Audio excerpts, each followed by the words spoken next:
Hello guys, চলো আজকে তোমাদেরকে উনানে ওই রবিবারের হালকা পাতলা যে চিকেনের ঝোলটা হয় সেটা দেখিয়ে ফেলি।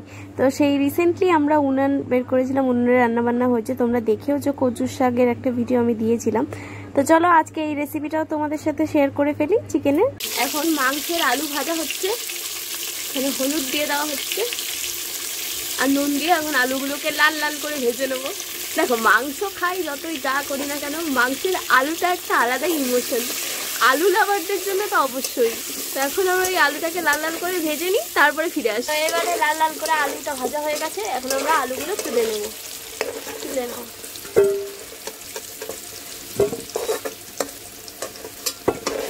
এখানে দিয়ে দিলাম জিরে, ফোড়নে দিলাম জিরে,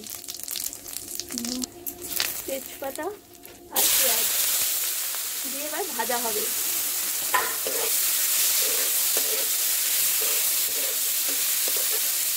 এবারে আমরা যে মশলা পেস্ট হয়, আদা রসুন টমেটো পেঁয়াজ, এইসব পেস্টগুলো দিয়ে দিলাম, দিয়ে এখন নাড়িয়ে কষিয়ে নেওয়া হবে। এখন দিয়ে দিল হলুদ, জিরের গুঁড়ো, জানি না আমার কথা শোনা যাচ্ছে নাকি, এত আওয়াজ এখানে রান্না।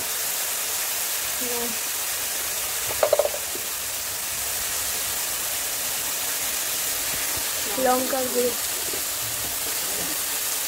দিয়ে এটা রেডি করে দেবে।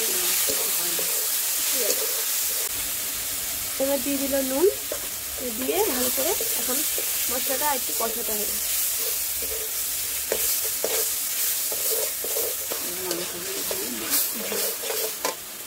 এবারে আমরা মাংসটা দিয়ে দেবো, মাংসটা দিয়ে ভালো করে কষাবো।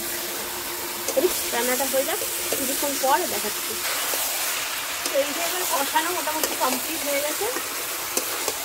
এত ধোয়া, এত গরম এখানে।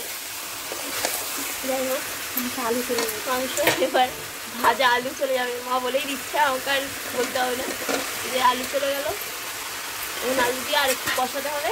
আর আমরা গ্যাসে গরম জল করে রেখেছি, ওই গরম জল দিয়ে মাংসটা ফুটিয়ে শিলে বাটা গরম মশলা দিয়ে আজকের রেসিপিটা এন্ড করা হবে।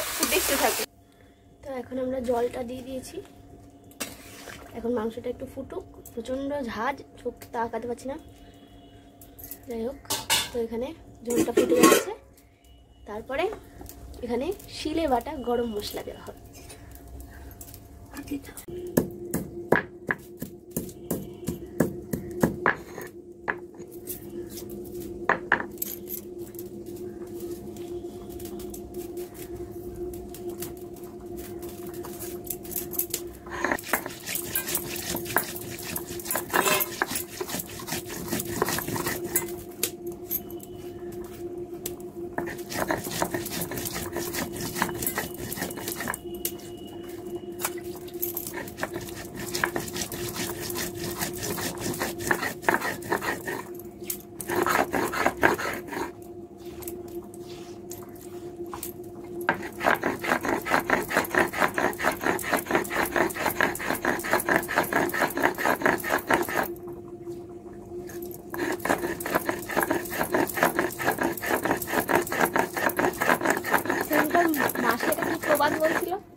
মশলা হবে চন্দন, ভালো হবে রন্ধন, তবে হবে রন্ধন।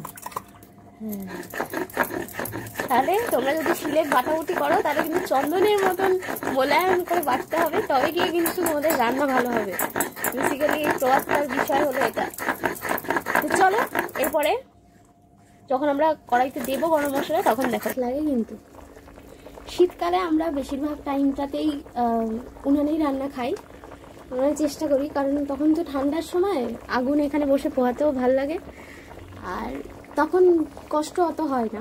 গরমকালে আমরা খুব বেশি উনানে করি না, বেশিটাই গ্যাসেই করি, কারণ উনানটাকে একদম অ্যাভয়েডই করি। তো আমাদের একটা টেবিলের উপর ছিল, টেবিলের উপরটা আমাদের দুটো বিড়াল বাচ্চা হয়েছে, তো ওরা খেলা করতে করতে টেবিলটা ভেঙে যায়, সেখানে অনেক কাঠ বেরিয়ে গেছে। তাই বললো চল করি, আর যা কাঠ থাকবে থাকবে, সেই কারণেই আমাদের করা এটা। তো তাই ভাবলাম তোমাদের সাথে শেয়ার করি, তাই শেয়ার করছি। এখন ফুটছে, এখনো দিইনি গরম মশলাটা, কারণ আলু ঠালুগুলো একটু সিদ্ধ হবে। তো তারপরে গরম মশলা দেওয়ার পর আমাদের আজকের রেসিপি কিন্তু শেষ হয়ে যাবে। আর তারপর তোমাদের ডিরেক্ট পাত্রে যখন বেড়ে সাজাবো তখন তোমাদের সাথে আবার শেয়ার করবো। তো এখন আমরা গরম মশলা দিয়ে দেবো, যেটা শিলে মা বাটতো। এই যে গরম মশলার দাম দেবো। এবারে মা একটু নাড়িয়ে দেবে, ব্যাস। তারপরে খাওয়ার পাতে দেখা হচ্ছে। এখন ভাত ফুটে গেছে এখানে। কাঠের জালে ভাত খাওয়ার আলাদাই একটা মজা আছে, যারা খেয়েছে তারা তো বুঝতেই পারছো। তারপরে এখন থালায় দেখাবো, আর বেশি কথা বলতে পারছি না, লোভ মানে সামলাতে পারছি না, মুখে জল চলে আসছে যে কখন খেতে বসবো।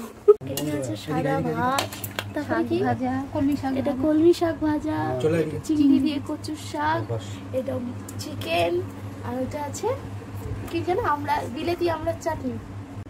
তো এই যে শাক ভাজা, এইটা হলো কচুর শাক চিংড়ি দিয়ে, আর সাথে আছে গরম গরম ভাত আর চিকেন কষা, সবার ফেভারিট এই যে চিকেন কষা।